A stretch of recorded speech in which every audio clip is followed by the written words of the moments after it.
You're seeing, you know, in development beta footage right now. And we're going to take you through some stuff on the island and on Scorched Earth and on Aberration. So let's kick things off. I got a bunch of stuff to get through for you guys and let you know all about this game that we've got coming out. So first things first, a big question that we've been asked, this game is going to be free to play. There is no cost to purchase the game outright. Anybody can download it for free on your mobile devices. And this is coming out to y'all in December 2024, this year. So just another month and a half to go, and you should have this in your hands. In this game, what I really want to hammer home today is that this is a complete fresh start. This is not related to the old Ark mobile title. This is much closer to that classic Ark experience that you know from consoles. So if you've played Ark on Switch or you've played Ark on PS4 or Xbox One, this is going to be much more comparable to that full Ark experience. This isn't going to be like the old Ark mobile title. We don't have dungeons, we don't have pursuits, we don't have a lot of these more unique things that we did in that title. We're staying very true to the original Ark experience here. And so in that regard, I really want to emphasize again, this is a complete fresh start. No progress or purchases from that old title is going to carry forward. This is a brand new experience. As you can see, just looking at it visually right now, I mean, it's just miles ahead of where we're at with that old game. So at launch in December, we are going to have the Island and Scorched Earth and Aberration available. Then next year in 2025, we will get out Extinction, Gen 1, Gen 2, and Ragnarok. And when we launch in December, the Island is going to be free for all players. So like I said, it's a free-to-play game. You can download it. You can have pretty much the full entire island experience without ever spending a dime if you so choose. You can do the boss fights, you can transfer to other servers, you can do cave runs, you can do all that. You'll never have to spend a dime. We're going to have the expansion maps. Those will be available for purchase individually. So Aberration, Extinction, Gen 1, Gen 2, Scorch, those are all going to be individual purchases if you would like to play on those maps. But beyond that, we're also offering a subscription this time around as well. So similar to Primal Pass in the last title, we've got something called Ark Pass. And Ark Pass is going to give you access to all the maps that are released at that point. And it's also going to give you access to God Console for single player and other perks like bonus XP and a monthly drop of some free keys, which I'll get to in a minute here. So that's really going to be a great value for you if you want to just pick up that pass while you're actively playing Ark. That's going to give you pretty much everything that you need to fully enjoy everything that the game has to offer. Like I said, though, if you're free to play, all the content is still there. We don't have things like dinos or anything locked behind a paywall.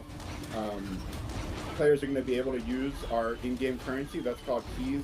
And really what this is set up for is just to kind of make the game more convenient for you, especially because we're dealing with mobile audiences. You don't necessarily have as much free time in your hands. So the keys are going to be used to do things like decrease certain timers, like, you know, less time to tame a creature, or other things like a temporary weight buff. Stuff like that is how the keys are used. And these keys, all players can get a couple for free every day, so you'll have access to get keys for free. And then, of course, you can purchase packs of them if you so desire, just like any other in-game currency. Again, very comparable to what we were doing with Ancient Amber in the previous one. Again, really just want to hammer home, all of our implementation of the keys is on these convenience timers and things like that that I just touched on. We're not selling creatures or weapons or maps for keys. That's not a thing. So let's keep going here. We've also got God Console making its comeback for single player this time around. So if you're familiar with God Console from the last Ark mobile title, it's going to be comparable to that, except this time around we've added console command access to it. So what God Console is it's an interface you can use in single player only. This is not for use on official servers. And what this does is it's an interface that gives you easy access to spawning in resources, a lot of the common cheats that you'll use frequently, like level up target or things like that. And so it's an interface that swipes in from the side of the screen to give you easy access to that stuff. And then if you want to go in the full breadth of console commands and everything that Arc has to offer, there's now just a straight up console command input box in that interface for you to use. So yeah, one sec here. Let me. So over here on screen, as you're seeing, Daniel and Nat here are about to go to a boss fight on the island. As you know, boss fights, we did not have the traditional boss fights in the last Arc Mobile title. This time around, you're getting the full suite of boss fights again. It's just like the normal console experience. You got Broodmother, you got Gorilla Boss, you got the Dragon. Yeah, and so like I said, full Arc experience. This is not hindered in any way. We didn't cut any content this time around.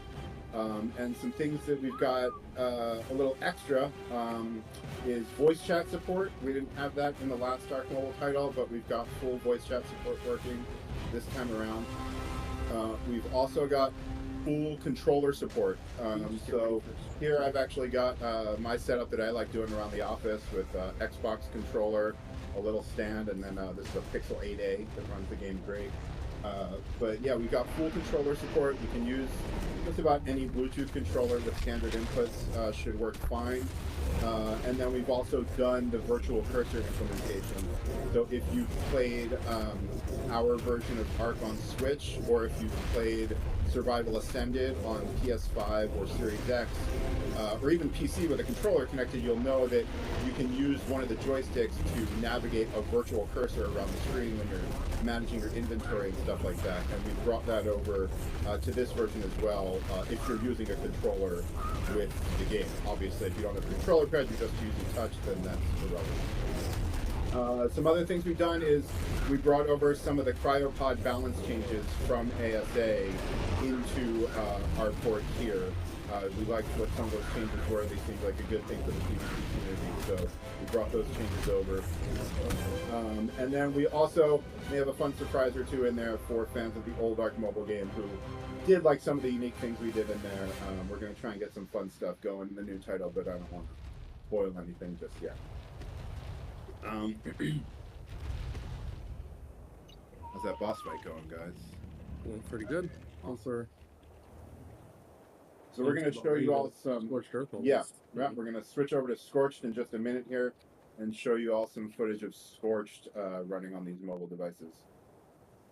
And while we get to that, I'm going to talk to y'all about some device requirements, because this is another big question that we've gotten a lot, is what devices can actually run this new game. I mean, as you can see, it's pretty graphically intensive, and you are going to need a newer device that can handle running this game. On the iOS side of things, that means any device that runs iOS 18. So you probably already know if your device can run it at this point, because iOS 18 has been released for iOS devices. But if you need to look that up, you can just Google iOS 18. Apple's got an article and a nice graphic that shows a list of all the iPhones and iPads that can update to iOS 18. And if your phone can handle it, it can install iOS 18, then you can run this game. Older iOS devices are not going to be able to run it. The one sort of caveat I want to throw in there is at the lower end of that iOS 18 support, the iPhone XR is going to struggle a bit running this game. That has only 3 gigabytes of RAM in it, and you'll be able to boot it, but it's just not going to be the best experience. So, little caveat there for the people out there that are still using an iPhone XR. If you plan on playing this game, you might want to think about an upgrade, or hey, download it and see what happens. And then over on the Android side of things, this is where it gets really fun. You know, Android's the wild west of different mixes of RAM and CPU and GPU. But for the most part, any modern new flagship Android device is going to do just fine running this game. For sure, you are going to need to be able to run a recent version of Android. So if your phone has stopped updating and getting Android OS updates, that may be a sign that you might have trouble running it.